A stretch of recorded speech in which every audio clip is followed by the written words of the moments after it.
It's time for AggroChat, the official podcast of the Tales of the Aggronaut blog and stalwart gaming community, where we talk about stuff and things, and the stuff about the things, and sometimes gaming. I'm Belgast, and let's start the show.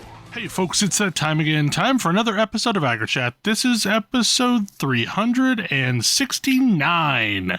Tonight I'm joined by Ashgar. Diagonal movement is weird. Kodra. Hello. Tam. Check your throttles, everybody. And Thalen. Hello. It's National Throttle Awareness Week. It will straight up murder you. Inertia. Yeah, inertia's not your friend. Also, it is nearly your last chance to finish up No 750 November. Or No 750 November. I mean, also, if you want the pretty satin jacket in Final Fantasy XIV, you have until next Friday. Actually, probably until next Thursday. Yeah, it's time for Endwalker soon. What I'm doing. Cause yeah. So topic was bounced a couple times. Stellaris becoming the crisis. I don't remember who put this on here. It might have been me. I don't either. We're actually a couple patches past this now, but yeah, they introduced the ability for you to become the crisis in Stellaris. Yeah. Which for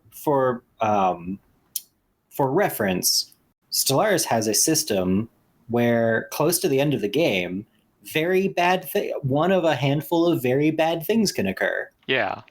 Like horrible beings from beyond space and time can come through wormholes, or the Tyranids can show up, or the robot revolution.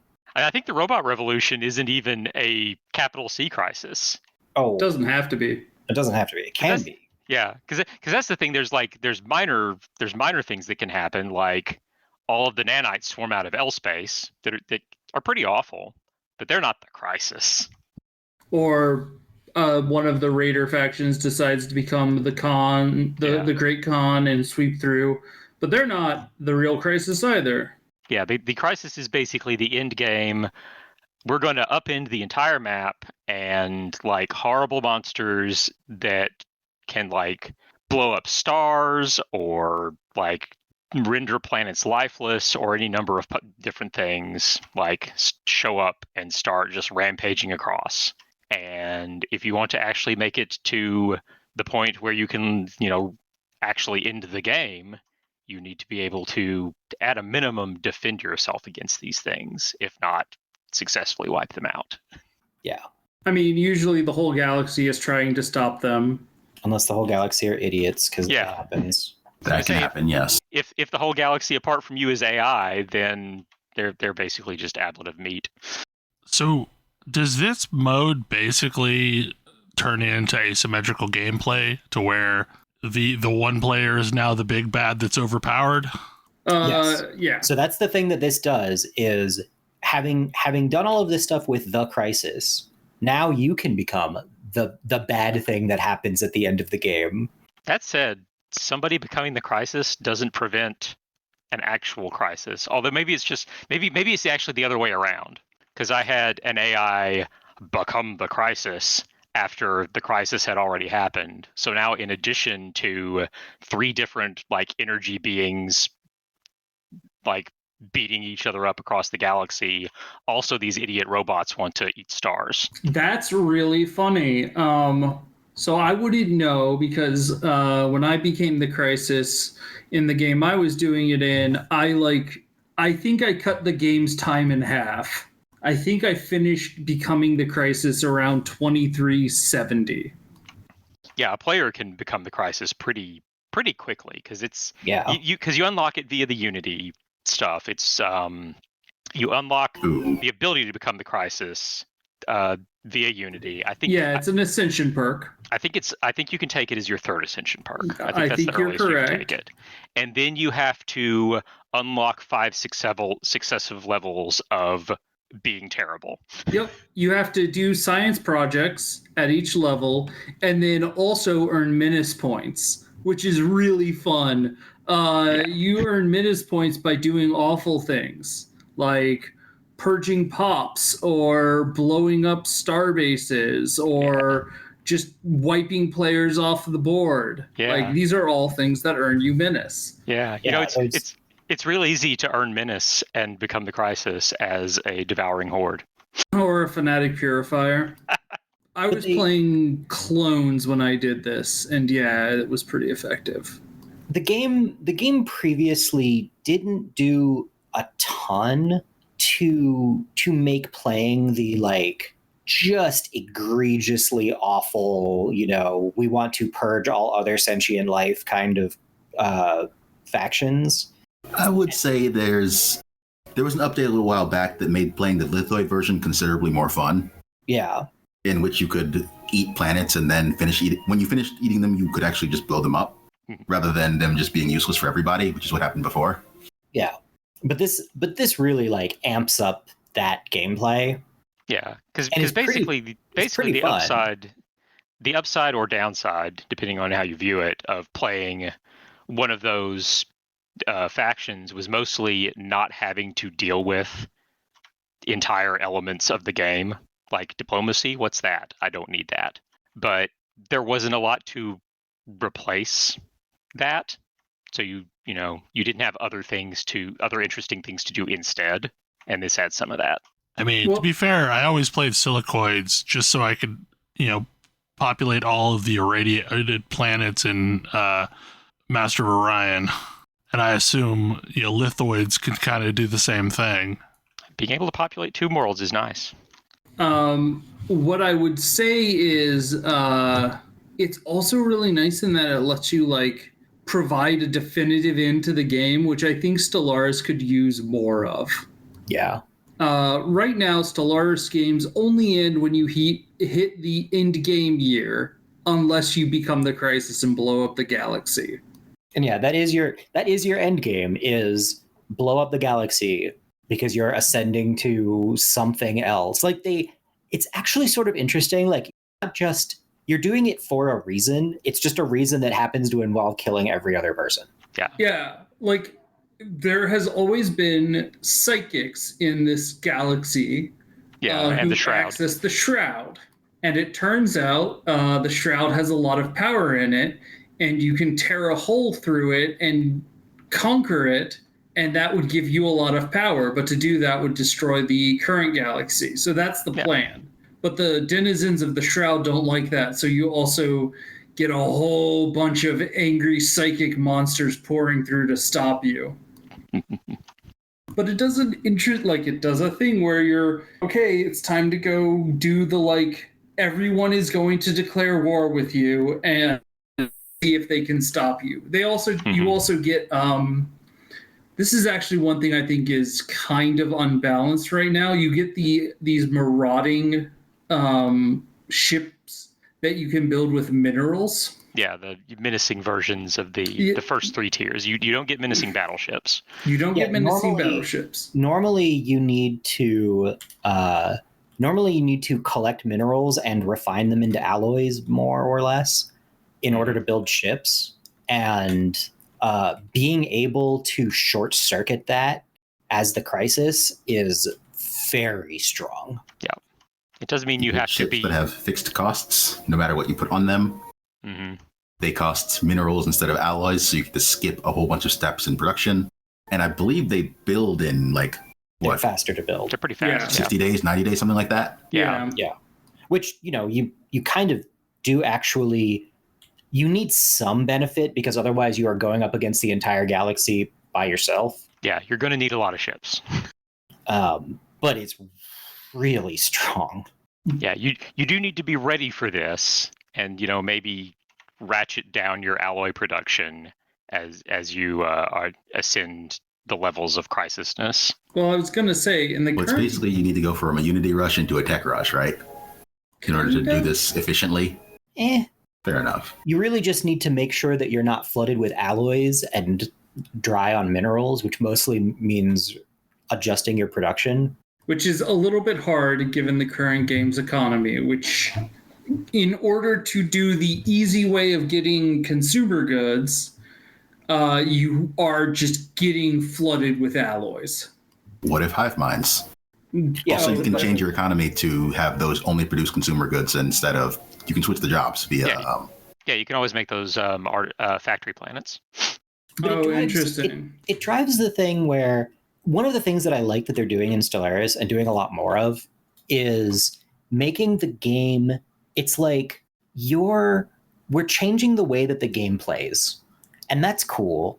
And we're also changing the we're also changing the like your goals and your experience playing it, because there was a time in Stellaris where I've kind of felt like you could make a bunch of decisions about how you put together your faction, but the way you played was always pretty much kind of the same. Yeah. And I like seeing them add more things that change that up. One of the things they've really leaned into is there are a lot of mechanics in the game, and a lot of mechanics, a lot of resources to manage, a lot of stuff like that. And I think it's really interesting to see them do stuff like it's pretty easy to build a faction that allows you to just ignore one mechanic or another. Mm-hmm. And then you kind of make gameplay choices based on what's your mechanic, what's the mechanic that you're ignoring. Yeah, like it's there are a few different faction types that you can play where you just don't have to engage with diplomacy and espionage at all. Like you're literally not allowed to, because those other alien races, those are either meat or just entirely inferior. You also tend with those factions to not have to worry about the claims system. Like you can just declare war and try to take star systems, and whatever you take, you get. Downside of that is anything that you lose, you immediately lose, instead of having to have been claimed by your opponent. So they did just add a civic for basically intended for space elves. Yes. And it allows you to means other empires cannot approach you with diplomatic offers, but you can still approach others with diplomatic offers. Yeah. Because you're clearly too good for whatever they're bringing to you. Mm-hmm. Yeah, and they've done a lot to make the different axes matter more, like pacifism versus militarism and materialism versus spiritualism, etc. Like things that you can or cannot do based on being far enough one way or the other on an axis to like. Basically, if you have a faction that is fanatic materialist, you're going to be not quite forced to play them as, technocrats, but it's definitely going to push you in that direction. Yeah. And that's the kind of, I feel like it does some interesting things to change the overall loop of the game, which was previously very expand to as many planets as you can and then steamroll with population. And then you're not like ever specialized in a thing. You're just good. You do the thing that makes you good at everything and then be good at everything. And I think that it's interesting to see some amount of branching out of that. Granted, doing that does still work. Yeah. Like, yes, they've done that. They've done that without breaking the previous loops. Like they've added a bunch of new loops without breaking the previous loops. And I feel like that's a really cool and really good system. Yeah, mostly. There are a few they've broken on purpose, like the one planet strategy. Yeah. I didn't realize there was ever a one planet strategy.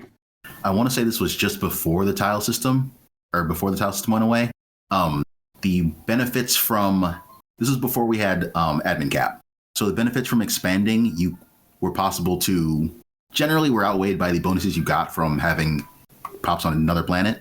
But instead, you could just avoid all that and get things for their base cost by never actually expanding. And so you could do things like focus intensely on science and get a science nexus before anybody else is even into ultraviolet lasers. And it turns out when you are that far ahead, science does matter, and Bear Corvette rushes are not actually the way to go. P.S. Bear Corvette rushes are not currently the way to go either, but just to let you know. But yeah, I tend to find, and especially in games like, especially in 4X games, you can hit a point where it's like, these are the correct choices. Just make these choices. And if you're making the correct choices, then you stand a good chance of winning or at least doing very well, depending on circumstances. And if you don't, then you don't. And I like seeing branching out. I like seeing some branching out from that, because I think that, like, I mean, I at least get once the optimal strategy is identified, then I'm like, all right, well, I guess I'm kind of done with this game. And kind of was with Stellaris for several years until they released a bunch of new stuff, because it was like, okay, well, sort of I'm not going to say totally solved game, but like, this is the dominant strategy, do this strategy, figure out what combination of numbers gets you to that optimal strategy, versus exploring new interesting strategies. Yeah, because you run into the problem once the optimal strategy has been identified and you are aware of it.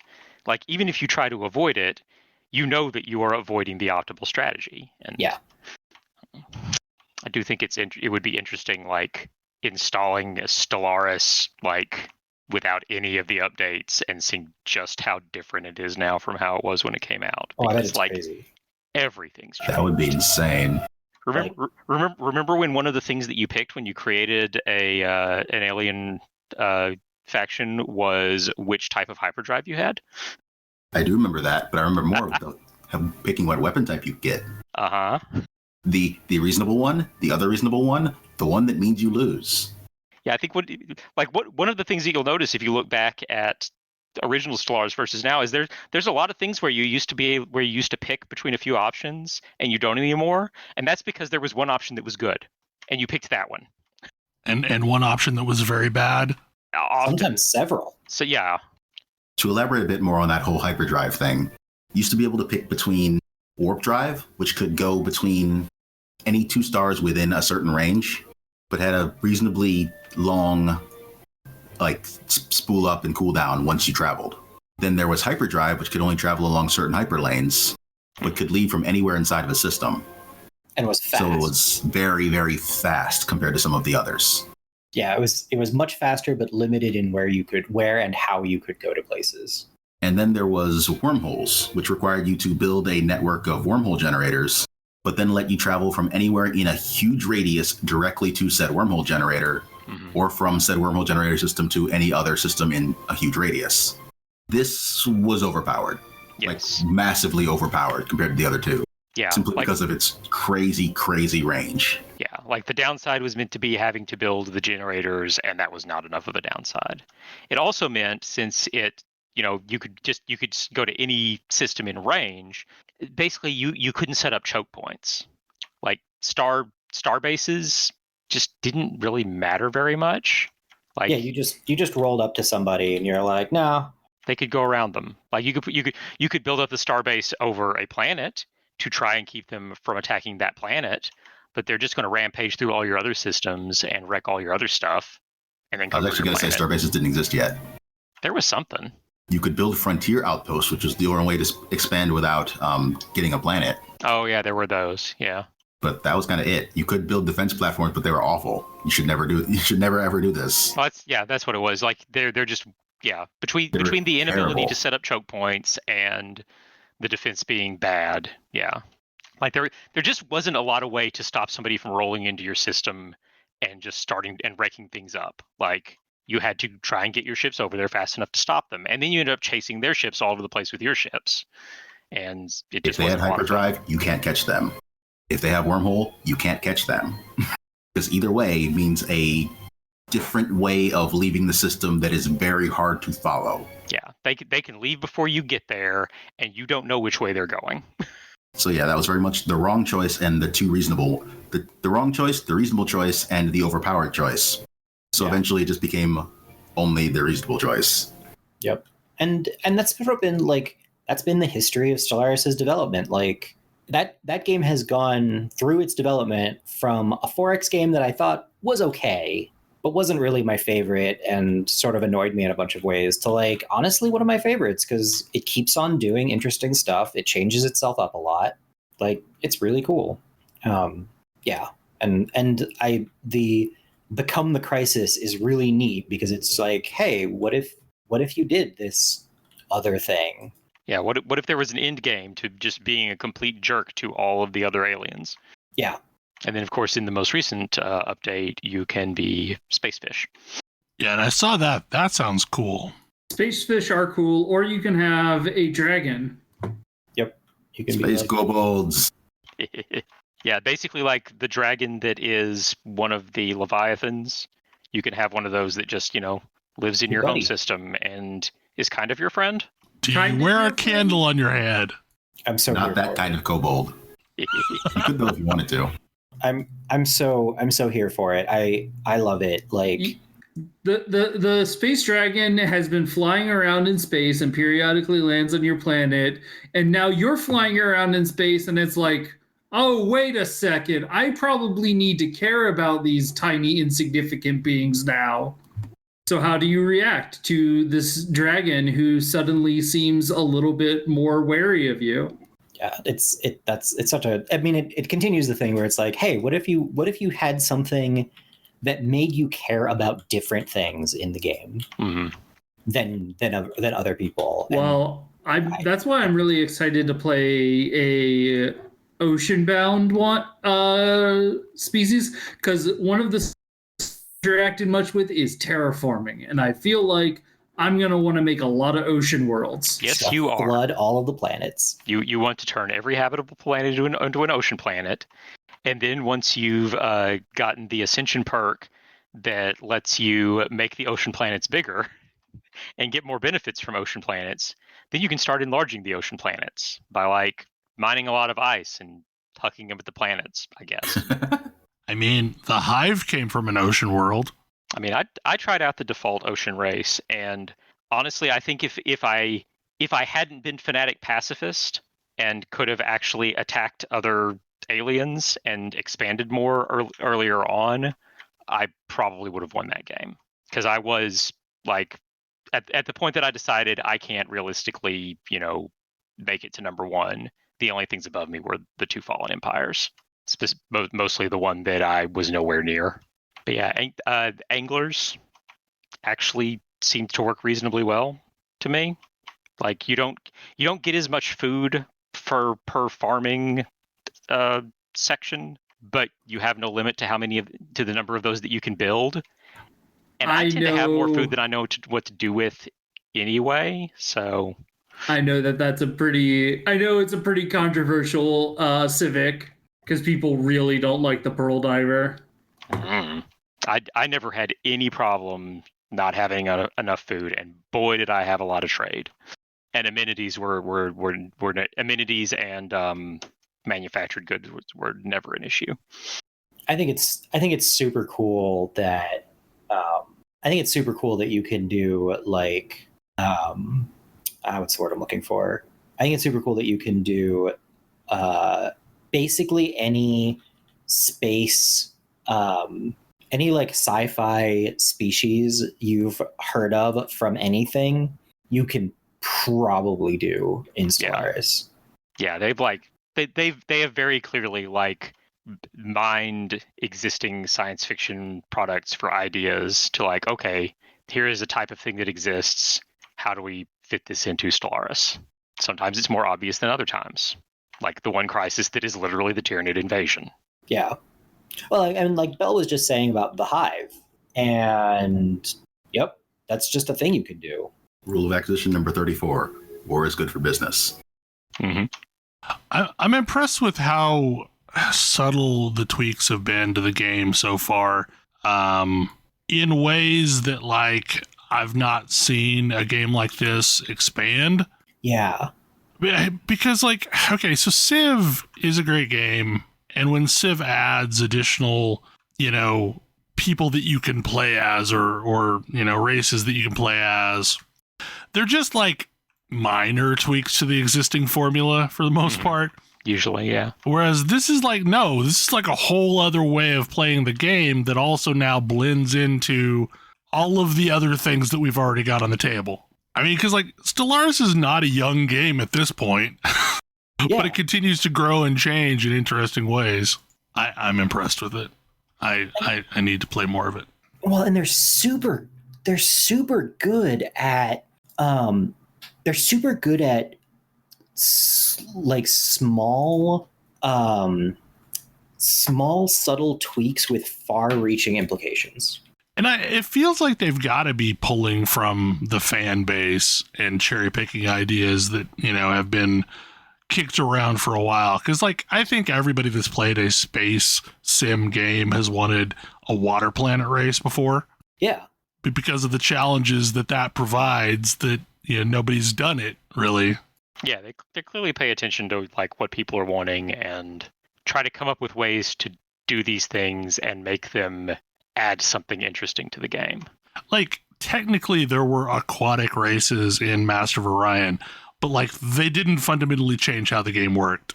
So this next topic I'm going to try and be really short with, because I know I have talked a lot about New World, but the game is not in a great place right now. No.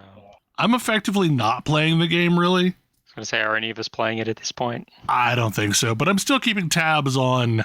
I have reinstalled. I did uninstall and was that way for about a week until I'll get into that. Okay, so a big patch came out about 2 weeks ago, patch 1.1, that introduced the first new weapon, the Void Gauntlet. And honestly, at face value, the Void Gauntlet's really good. And if you are sub-level 60, that patch was probably a net positive for you. It nerfed the hell out of trade skills, but if you're level 35, it doesn't really matter. The game is still probably a great place to be.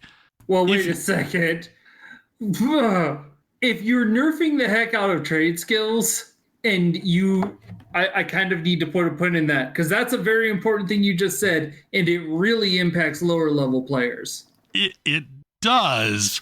However, getting to 100 is still not that horrible of a thing. Getting from 100 to 150 is hell. Getting from 150 to 200 in a trade skill is going to destroy your soul. Yeah, but that's still ahead of me, is my point. It is still ahead of you. Yes, that's what I mean. But okay, the world is going to come crashing down around your shoulders. You just don't know it yet. And all the people who already got to 200 in their trade skills, they're already up there. They're already up there, but, they don't have to deal with this. The economy's in shambles. They can't sell their wares to anyone. It doesn't really matter. Man. So what they did is they fundamentally destroyed every single in-game area that was open world that players were farming to get their gear score up. That is the core problem that happened with 1.1. Is they made a bunch of weird tweaks across the world that make them undoable unless you have large groups of people.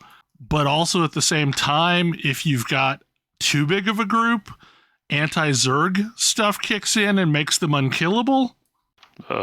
So the problem and we talked about this a little bit when I talked about the priest camp thing. Realistically, the priest could only really support about 5 players because only about 5 people were going to get a drop off of them when you killed them. So if you need now 15 to 20 people to take down the priests, only 5 of them will ever get a drop, just making it frustrating for everybody in there.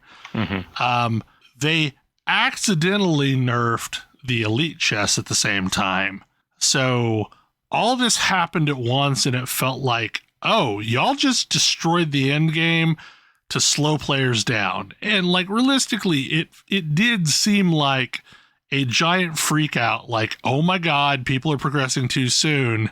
What do we do? We've got to put the brakes on. So they exponentially increased how much crafting experience everything took. They slowed down the ability for people to grind up their gear score. And the company line is, well, they want, a more stratified structure and for people to slowly work their gear score up. And they want people to run more expeditions. And which is that I think that's a good goal of yours. But no. We're going to talk about the degeneracy that has happened. So in theory, they reduced the keys a little bit, what takes to make a key. However, you can only make a key once per week. So if you want to do Garden of Genesis or Lazarus Instrumentality, which are the 2 end-game dungeons, like those are the only 2 that exist, you can only craft a key for each of those once a week. In order to make a key, you now have to go out into the world. Well, you always had to go out in the world, but you have to go farm these low-level zones that aren't what was giving you the upgrades in order to get enough of the unobtainium to make a key. And each key takes like 10 of these things, and I don't have enough to make a key for Garden of Genesis, for example, and I was doing Merkgard and like getting the occasional drop. But like you have to systematically farm for these keys in an area that's not going to give you good gear score increase.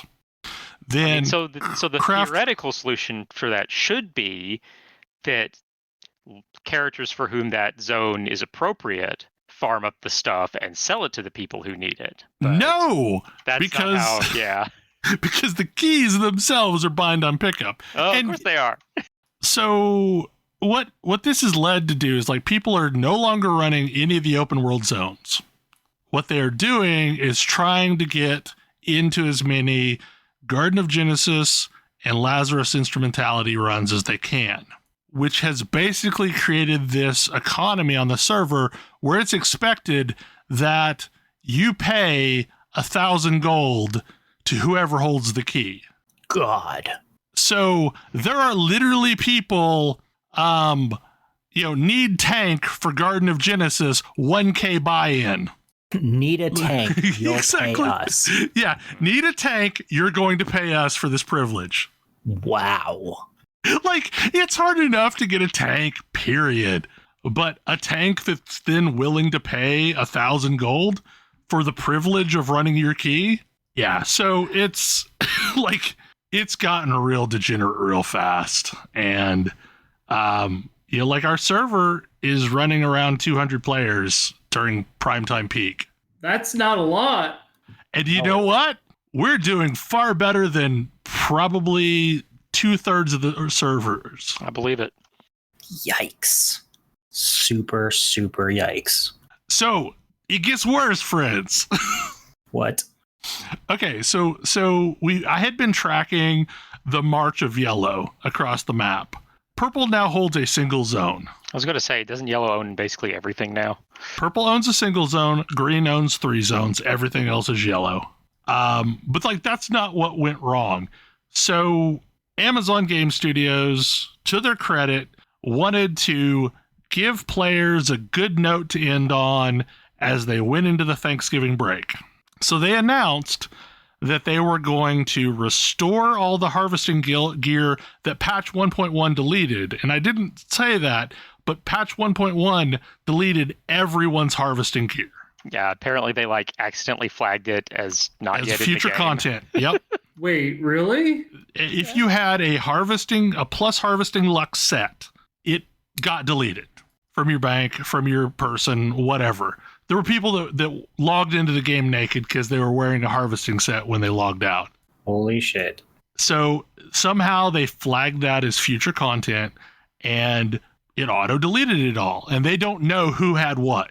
So their idea was that they were going to give everybody a set of the highest tier harvesting gear they had earned. So if you had a single piece of tier 5 harvesting gear, you were going to get a full tier 5 set. However, they did some calculations and realized that this would be giving some people gear that they couldn't equip. So they made this big deal about okay, we're going to patch the game. We're going to give everybody a harvesting set and we're going to give you back money for some of the duplication of the economy that's happened. So I reinstalled the game because I wanted to log in and see what I got for harvesting set and what I got for gold. These didn't happen. They didn't hand out the harvesting set, and then something went totally haywire in Europe, and instead of giving 1,000 gold reimbursement for rent prices being too high or something like that, there were hundreds of players that logged in and had 500k gold sitting in their bank all of a sudden. That sounds like somebody forgot that commas and decimals don't mean the same thing in monetary systems.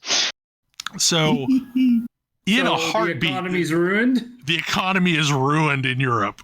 It only happened in Europe, but like again, same thing as before when the gold duplication happened. Entire servers had the entire auction houses bought out.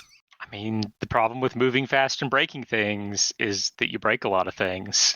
That's not Amazon's slogan. I mean, it sure does seem to be this game studio slogan. That's fair, but that is Facebook, not Amazon. I mean, test nothing, and if you do in production, that is Amazon's slogan.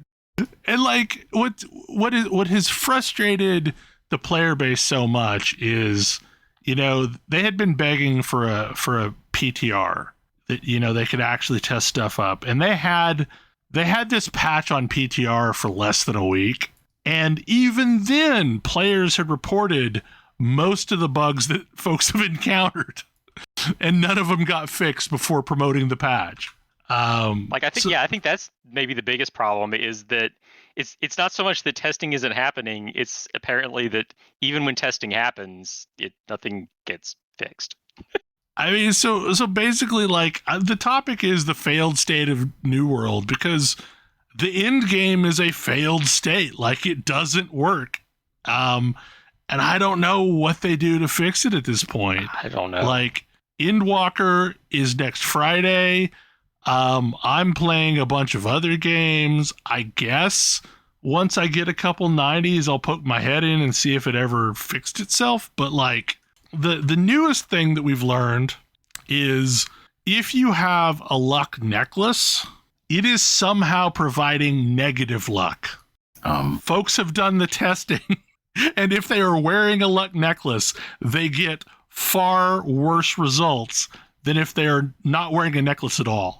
So there was this old game called Shining Soul 2. And this game had a luck stat that theoretically could go up, but there was an item called, I don't even remember what it was called. There was a cursed hood that gave you -1 luck. And if you had no other luck gear, it actually rolled the integer. And you had max luck, and nearly every enemy would drop something. Oh man. So I feel like I'm quickly revising the topic order, because there's a topic that Kodra put in: numbers. Should players see them? I would say yes. Yes, we should see the numbers. So this came up because I've been playing a lot of Celeste, and so I've been following the extremely okay games, like dev blogs, and there was just a dev blog about Earthblade. And one of the things that they were talking about is how they're kind of in unfamiliar territory, because this game is going to include capital N numbers and numbers that players will be able to see. And they're kind of uncomfortable with this idea and trying to figure out all of the implications of it. And I mean, they could just not do that. Yeah. They could not do that. Like, it got me thinking about Hollow Knight. I'm thinking about, like, Metroid never shows you numbers. Metroid doesn't show. Castlevania does, though. Sure. Hollow Knight doesn't. Hollow Knight doesn't. It's not like numbers are a staple in the genre. It's true. But it's kind of a 50-50 thing in the genre, I would say. It's... Are you more Metroid or are you more Vania? The main reason why I would say, like, numbers are a good thing, because in the absence of knowledge, people will make shit up. Nixia deep breaths more in phase 2. Exactly. Like, they will make up theories to explain their world and the happening and try and run tests until eventually they have theory crafted an answer. And then that will become gospel. But is that really a bad thing? Yeah, I mean, that was going to be my take. Is I think that can be really healthy and interesting for a game. I think that's highly entertaining. Yeah, and like I was thinking, like I was originally on team numbers, and then I got to thinking about, because like Maddie was specifically talking about Celeste and how Celeste is like backed with a ton of numbers, and numbers are very important, but the players don't not like you don't surface them in like your casual playthrough. Yeah. And how much better it allows players to learn through experimentation rather than through like trying to do mathematical formulations. So I feel like one of the big things if you are requiring players to make permanent choices, then they need all the information regarding that choice and what it means. Well, and your tooltip needs to be what it actually is if there is a tooltip. If it's a temporary choice, if it's something that's easily changed, then you can be much looser with the information you give them, because then they can test it out and see how it feels. But if it's a permanent choice, they need to know exactly what they're getting into before they take it. Yeah, and I would say like it doesn't have to be like necessarily a free change that they can make. Like it can be something that like takes some effort to change, but like there needs to be a way to back out of that decision. I mean, it needs to be a fairly minor level of effort to change, but yeah. Yeah, like, I mean, the thing that they were looking at was like items that have numbers on them. Mm-hmm. And like you can buy an item and unequip that item, and that item will cause you to have different effects. Like I'm thinking about like, you know, if it's a game where I need to assign points to stats, if I can't respec those stat choices, I need information as to what exactly those points do, so that I'm not putting all of my points into the bad stat. But if it's numbers on gear, like I'm much more willing to accept like medium this, low that, whatever, because I can take gear off and put it on and, you know, mess around with it. Well, I will say like one of the most frustrating things about New World is there's no screen that you can see all of the things being applied to your character. It's just kind of guesswork to see if things are actually being applied or not. Yeah, it definitely, like, I definitely think different games matters, but like I'm starting to come down on like I would rather the first time I'm encountering something to be like given the ability to learn through doing. Like this is actually another thing that comes up, I think, with Dark Souls, which does have a lot of numbers, but the numbers kind of matter less than how weapons feel in a lot of cases. Like the numbers can guide you, but it's like just because this club does a ludicrous number doesn't mean that's my favorite weapon because the club is so awkward to use. Well, in that game, you're really going for the animation pattern that like feels good to you. Yeah, and there's really no good numbers that you can assign to that, which means like, okay, like, yeah, the numbers are there, but it's more important to know what feels good. Well, I mean, like, and the same thing has happened with me in Destiny, because like there are weapons that I have had that are numerically superior to whatever I was using previously, but I didn't like the feel of it. So I wouldn't use it. Like, it doesn't matter how much, quote unquote, on paper it was better. I just didn't like the feel of it. But I think that leads to a more interesting game where you're not just boiling all of these things down to numbers. Like you're learning your preferences through play. And I don't know. Bloodstained does show numbers and still feels a lot like that. Yeah, it does. Because, you know, no matter how much like more one type weapon type's number may be than the best weapon I have of another type, like there's some weapons that I just don't care for the way, like they don't have enough reach for me or their attack pattern or whatever. This is also true for me and axes in Unsighted. Yep. Yeah. Like those are a big number, but they don't feel as good. I would rather have less animation lock in that game. Well, I can think of a game that gives total clarity on numbers, but also that the numbers don't matter as much is Diablo 3. Because like that game is way more about a build than any individual number on a piece of gear. Like you want synergy between abilities more than you want just bigger numbers. Yeah. I mean, honestly, I feel like the main benefit of numbers being visible in Diablo 3 is you can try and make the number bigger.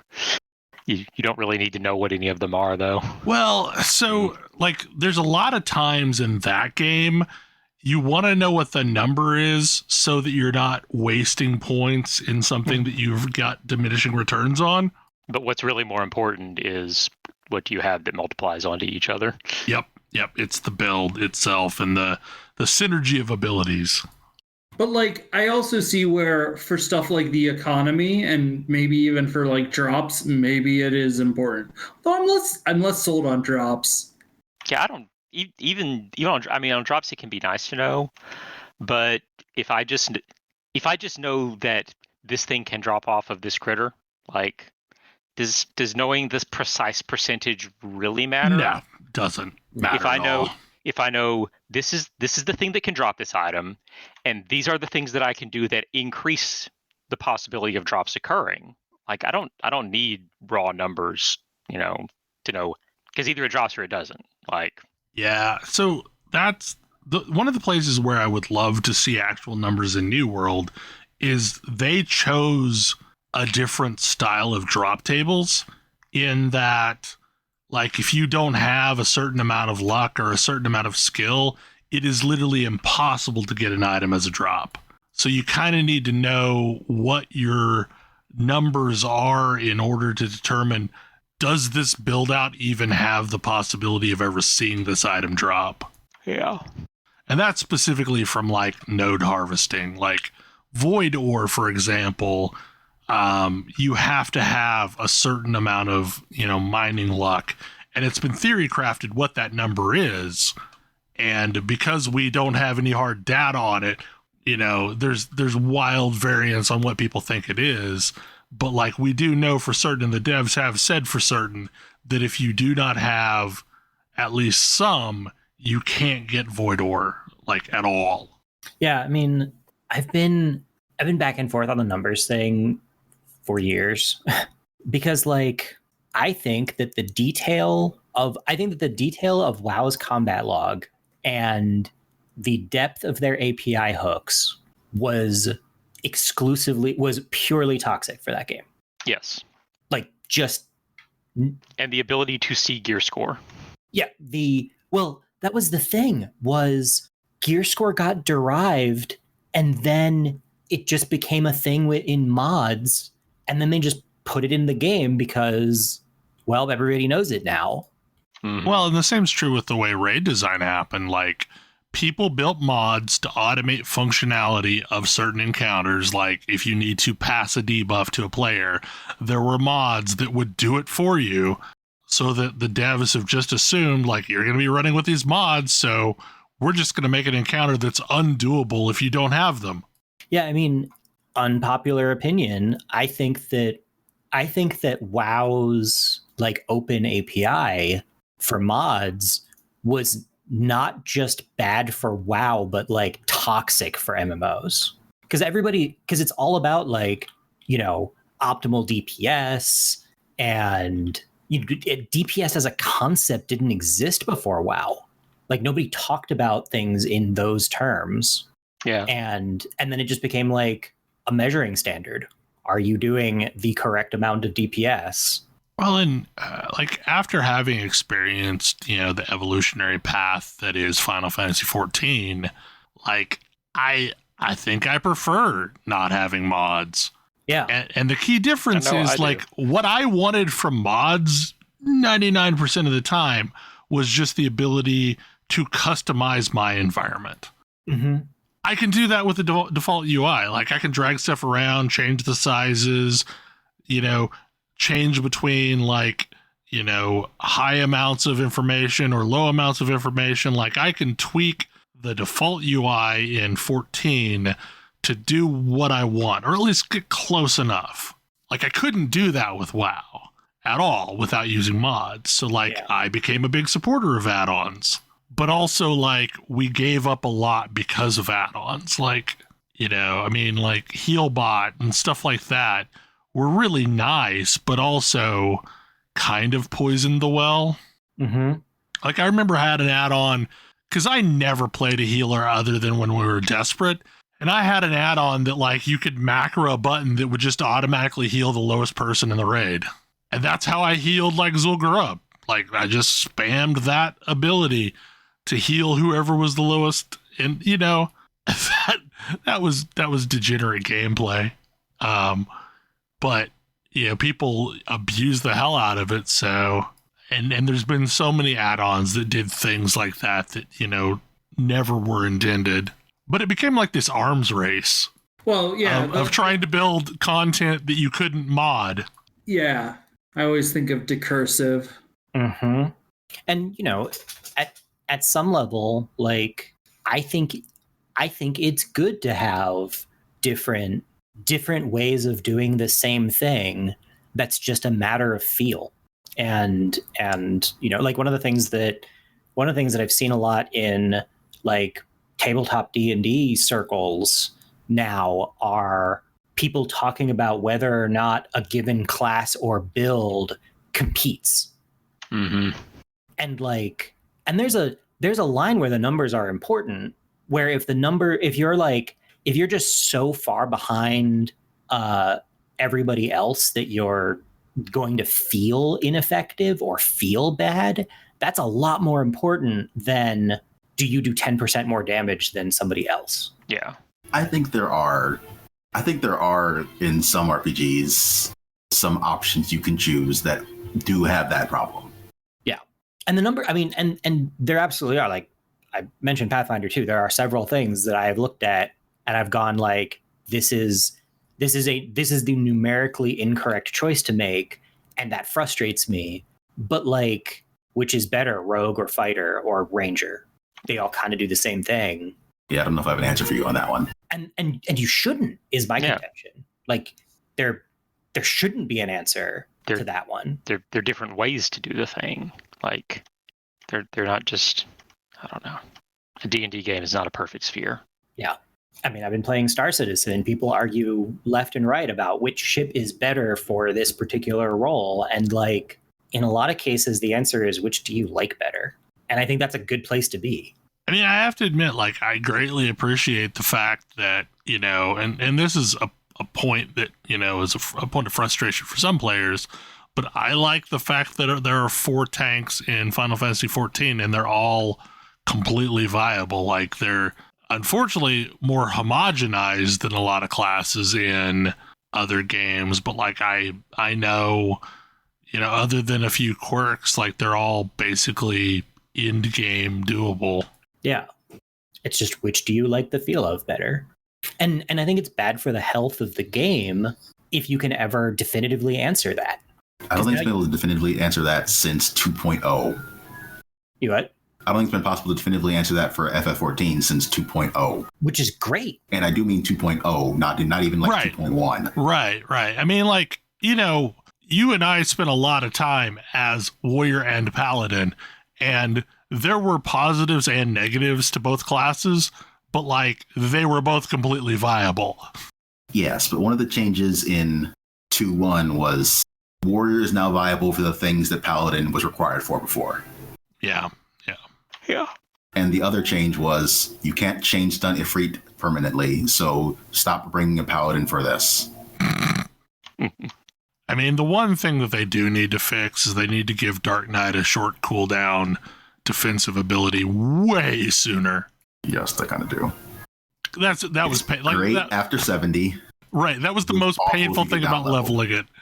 Was before 70, like, I'm sorry, healers. This is gonna hurt me a lot. So, since you were talking about Star Citizen, Tam, let's roll into the Star Citizen discussion.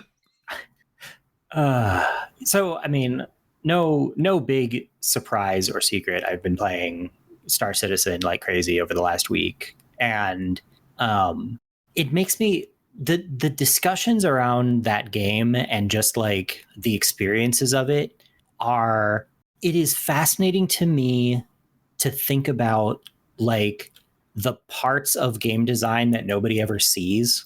And like, I think we've talked a few times about how nobody really wants to know how the sausage is made, and it's true. But like, it's interesting to play a game, especially to play a game with other people and see their opinions in real time, and which things, like, I've been a game dev for the better part of a decade.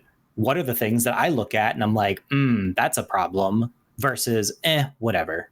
compared to like what do other people look at and say, whatever, versus, oh, that's a huge problem.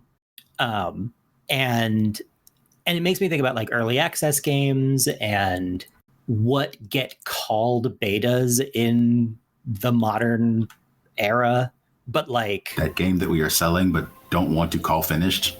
Yeah. But like like when you see an early access game, and like most of the early access games I've played are not, people will be like, oh, it's an alpha. Oh, it's like, no. That is not what an alpha is. Like, that game's playable, not an alpha. like Star Citizen is an alpha. It breaks all the time. Like, it's just part of the experience of that game is sometimes stuff is just going to break. And you may have an entire like multi-hour play session where nothing works. But at the same time, like, you're also seeing the guts of, if I go to work and turn on and like log into the play server, that's what it looks like. It's like, oh, that play server goes down every 5 minutes. No quests work. Everything's janky. People are T-posing everywhere. But it's interesting seeing which parts of game dev are considered the like, oh, this is really broken. What do gamers think is hard and bad versus what do devs think is hard and or bad? Yeah, exactly. I'm going to guess there's not a whole lot of overlap. There kind of isn't. I mean, I think you're going to have problems with a game that is probably looking for 32 gigs of RAM until 32 gigs of RAM becomes standard. Oh, sure. Yeah. Well, yeah, like, no. I don't disagree. Like, you can get the game working on 16 gigs of RAM just about, and otherwise, like, no. But it's fascinating to me because that is the most alpha thing I can think of. Mm. Like, oh, your game's not optimized to use less RAM. Like, yeah, that doesn't come until 3 months before launch, 6 months before launch. Like, yeah, I am not the least bit surprised the thing is an absolutely bonkers memory hog. I mean, so I'm also a little concerned that just might be a little bit of how the game works, because the game is trying to be seamless, and it's doing a very good job at being seamless. But I think that's where, like, all 17 gigs of memory it asks for is going. So, I mean, I worked on a game I worked on for the PS3. The initial memory usage dropped 70% in the optimization phase, and like, we didn't consider that great. and like, if you told me Star Citizen was going to use 70% less memory, I'd be like, all right, that's totally reasonable. But that's sort of like kind of what I was mentioning is, it's like, what are the things that you look at and you say, oh, that's a real concerning problem, versus, kind of whatever. What is this isn't actually a big deal. Yeah, what does someone with actual dev experience look at and be like, oh yeah, that's... For me, the thing that would concern me the most is any time you're encountering a situation where state of things is not persisting, like that the game isn't remembering that, like, I no longer have a thing in my inventory, or I did have a thing in my inventory and it doesn't realize I have it in my inventory. Like the IO type functionality of, caching things back and forth between, long-term memory. Yeah. It's like, oh, that would be a concern to me. Yeah. And, sometimes, and it's interesting to see like where the seams are. It's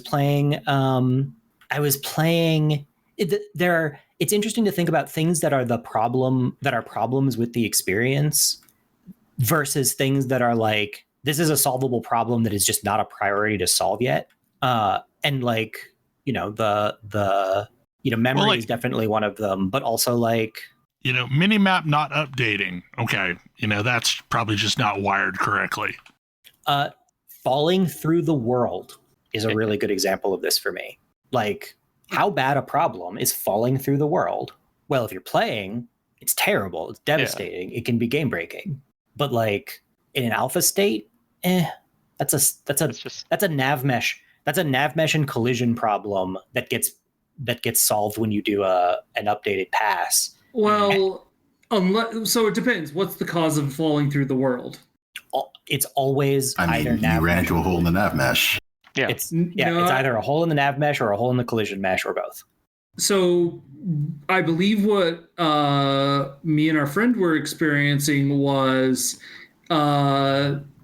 something wasn't loading because we were watching people, like our memory wasn't loading and the nav mesh was being calculated client side somehow because we watched people go into space and then we followed them, but it hadn't loaded for us and then we died.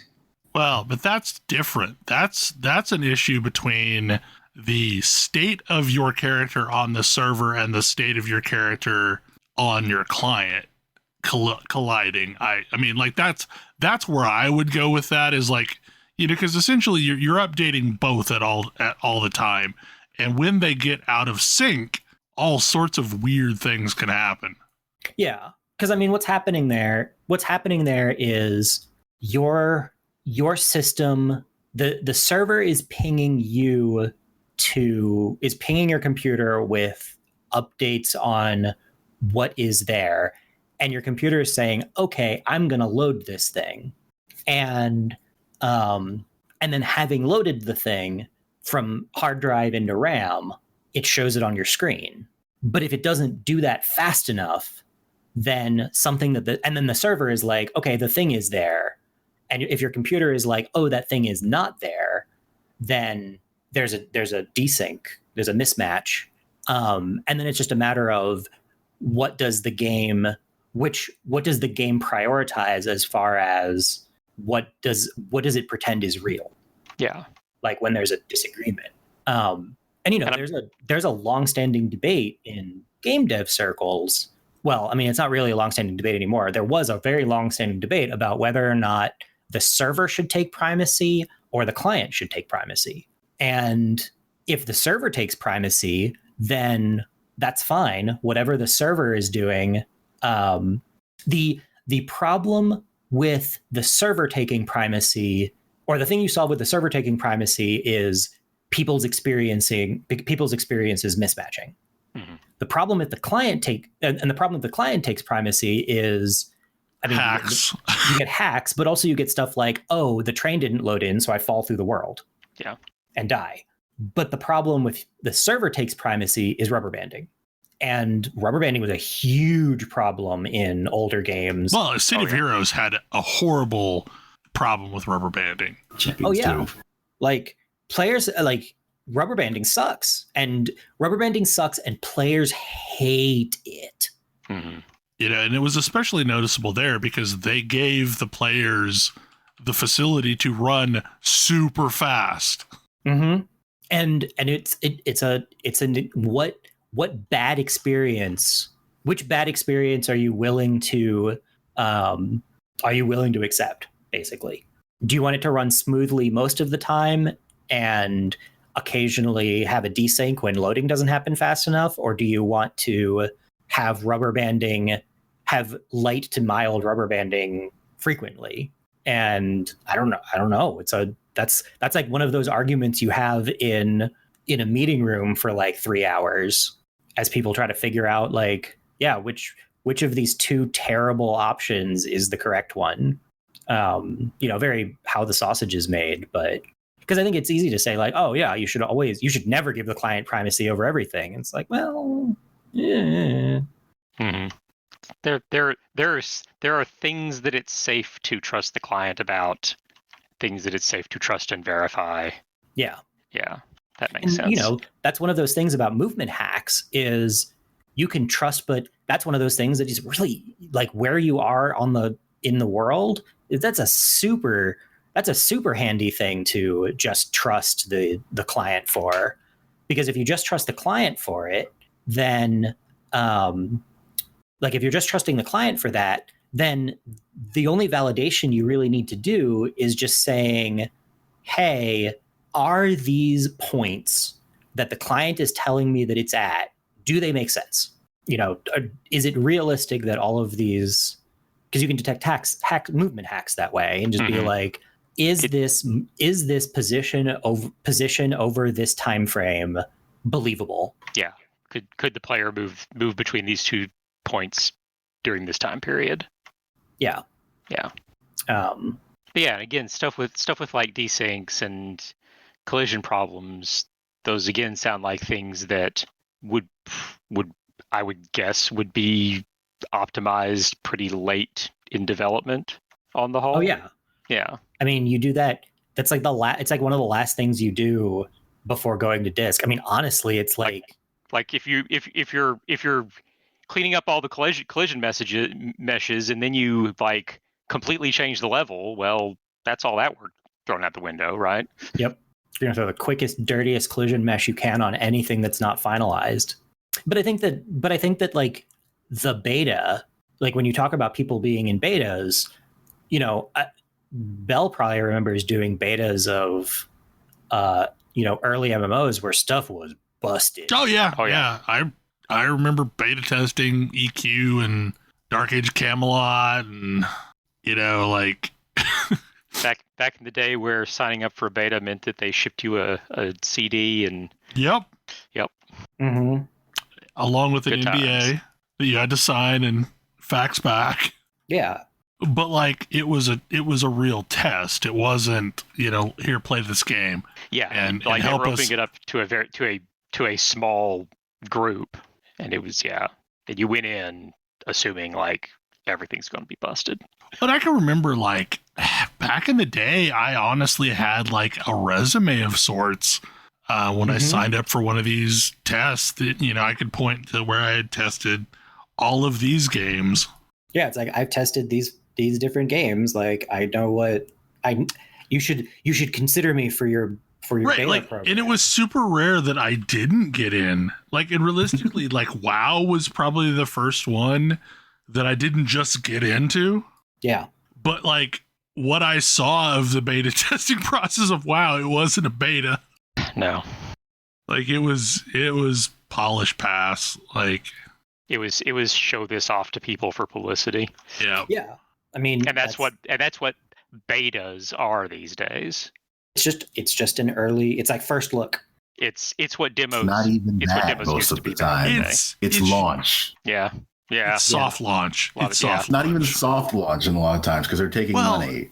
Yeah, but okay. It's a soft launch, but it basically is a launch that people can't legitimately give it a numbered score. Bullshit. Like honestly, people Metacritic won't take. Once you start taking money, the game is out. Right, I know, but like Metacritic won't take a numbered score for something until it's officially launched. Yeah. I thought they changed their policy on that. I don't know. Maybe they did recently, but like, yeah, I mean, like realistically, it's just a way of getting it out and getting it polished before anybody can put a number associated with it. I mean, if they haven't changed that now, they'll have to at some point because eventually it'll just reach the point where they can't ever put any scores on any games. Right. Yeah, like everything is essentially in early access forever. We're beta testing New World. Yeah.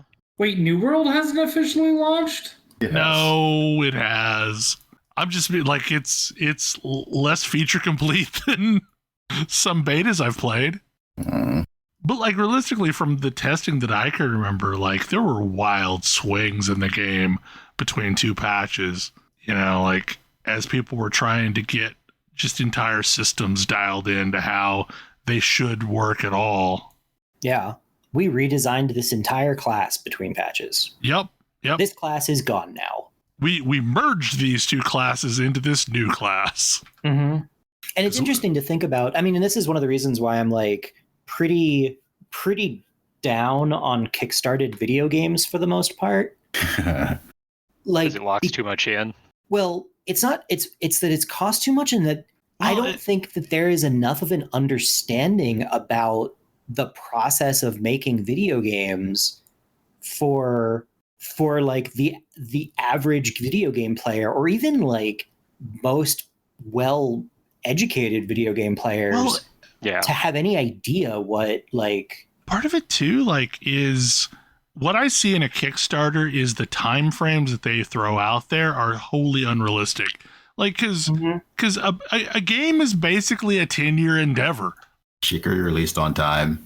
Chicory was probably already well started before that Kickstarter came out. Absolutely. It had been at shows before that Kickstarter even happened. Right. Yeah. So, like, I mean, that's realistic, okay? But, like, there's a lot of things where games are still in the ideation phase when the Kickstarter happens, and, like, that's 10 years out. Yeah, and that's when you're like, that's when you're wondering, okay, does this person even know how games work? Like, they're still throwing stuff against the wall with "wouldn't it be cool?" Or do they don't have a design, they don't have anything. I mean, it's one of the biggest flaws, I think, of Star Citizen, is that they've made their development process, I would say, too transparent. Because you can go onto their website and look at their roadmap for the next 4 quarters across every development team. That gives me like actual horror. Mm-hmm. Having that like publicly, and people say, "Oh, well, that doesn't really matter because they change it all the time on us." And I'm like, yes. Yeah, all it takes is one of those features to slip off the radar before a crusade is formed of, on this date, you said this was be the case. Yeah. Because, like, gamers do that stuff all the time. Well, it's just about having a cool idea and then doing it, right? You could totally make multiplayer Breath of the Wild for $10,000, right? Oh God. Well, it makes me think of the thing about numbers that Kodra was mentioning earlier. Star Citizen just announced a new exploration vessel. It is a clear competitor with one of the existing exploration vessels. And all of the discussion about it is looking at the numbers and being like, this ship is just better. This is terrible. It's going to totally invalidate the older ship, et cetera, et cetera, et cetera. And it's like, what are you talking about? The game feature that ship is using isn't even in the game. Like, what? And who says the other ship is even set in stone? The right. previous one, like it could change completely what it does. To change, like that sort of thing, literally is just tweaking some database numbers. Tweaking some database numbers, possibly editing some geo, like. Your transit system that moves you between chunks, that's more concerning. Mm-hmm. Yeah, because like they could say it's a seamless world, but it's not actually seamless. It is divided up into discrete units, and you need to transit between them. Yeah, but you don't have any load screens. Yeah. You're transiting in geo. Well, and that's the thing. Like one of the most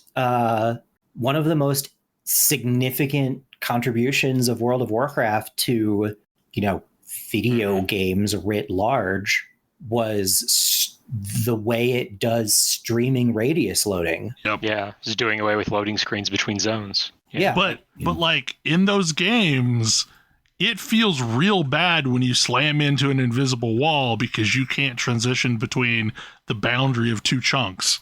Yeah, when you didn't load fast enough or whatever, or like you didn't, people talk about like popping. Or the zone server's down temporarily or...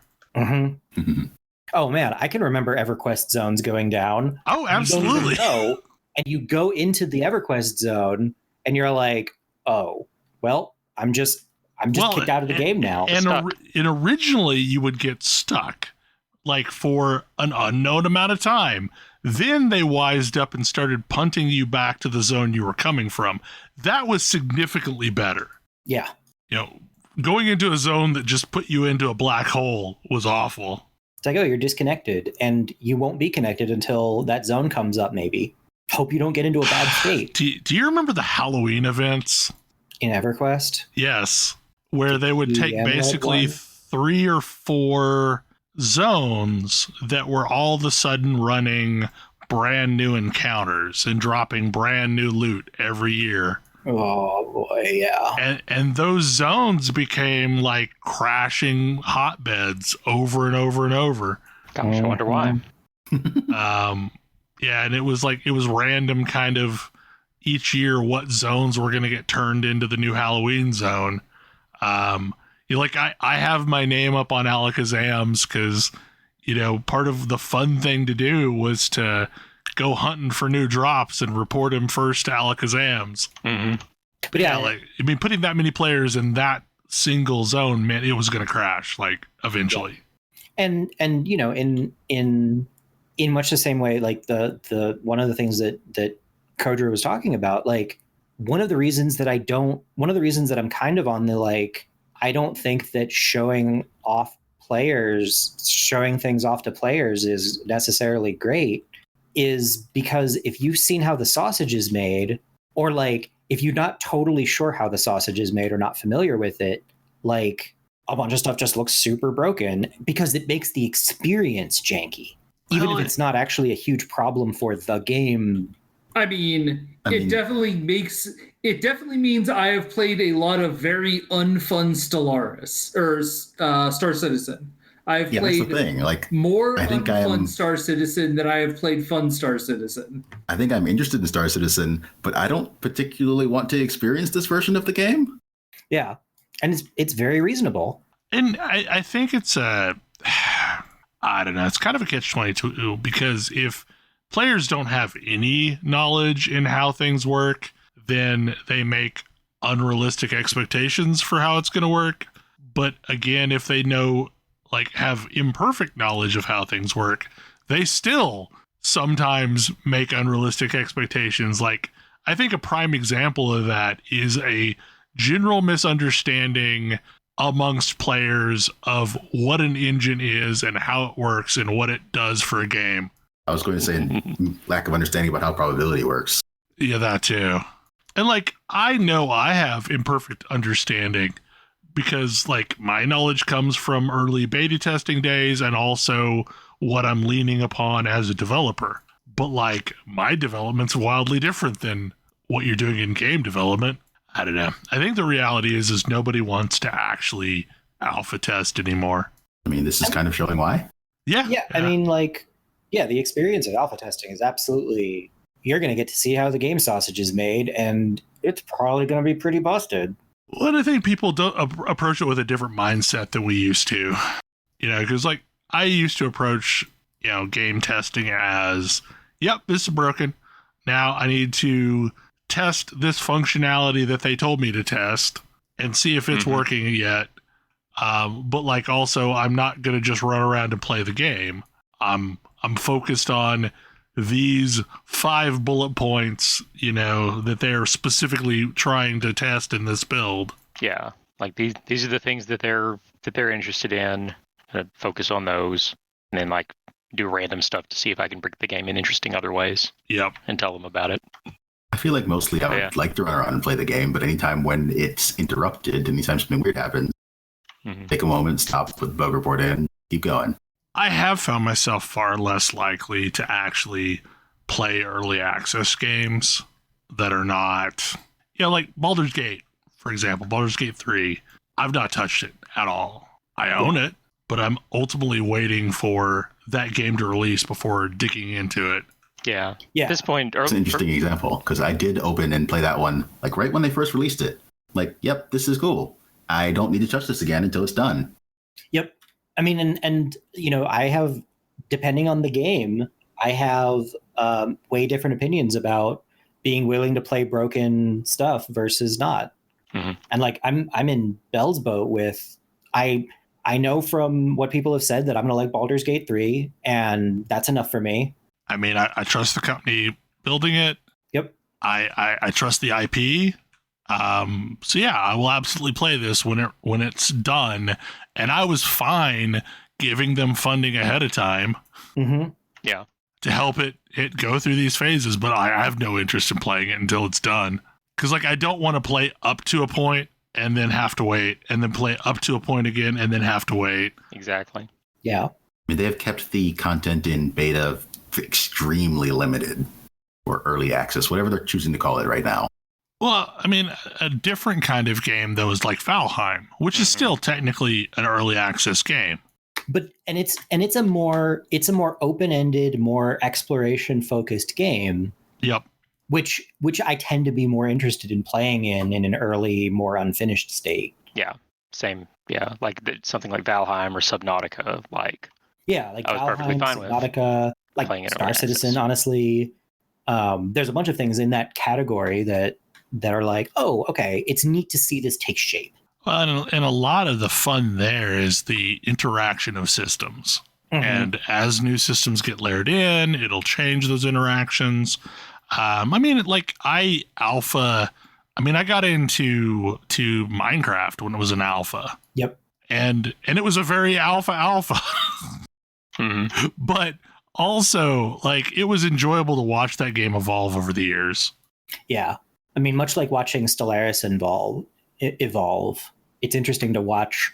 It's interesting to watch games that are going to be around, that are like, because they're still in development, going to be around for a while, or at least likely to be around for a while, continue to evolve. I think at this point we have probably well gone over our normal hour. Any final thoughts about that topic or any of the others? I've been continuing to stream. I am now into speedrunning Celeste every Monday around 8 Pacific. You can join if you want. Cool. It's pretty neat to watch. It is always fun to. I always find it fun to watch. It's like this combination of, it's cool to watch people get better at things, and then also cool to watch people who are good at things do the thing they're good at. And I'm definitely getting to the point where I feel I am good at this game, but I am always getting better, and that's what I'm enjoying. I think one quick thing. This week I dipped my toes back into Cyberpunk 2077, and that game feels wildly different than the game that I played initially. Like, it's had a bunch of patches since then, and like there's a bunch of little fit and finish kind of things that feel better than they did. So it's been interesting. Yeah, I suspect that one's going to continue improving. Yeah, there's a lot of improvements in pathing and audio mixing, and the cool in-car conversation transport devices. Mm-hmm. Nice. Like, a lot of that stuff just works better. There's still bugs. Like, I've encountered a number of bugs, but it is getting better over time. Anyway, hopefully you enjoyed the show, and we will see you next week. Good night. Good night. Good night. Good night. See you.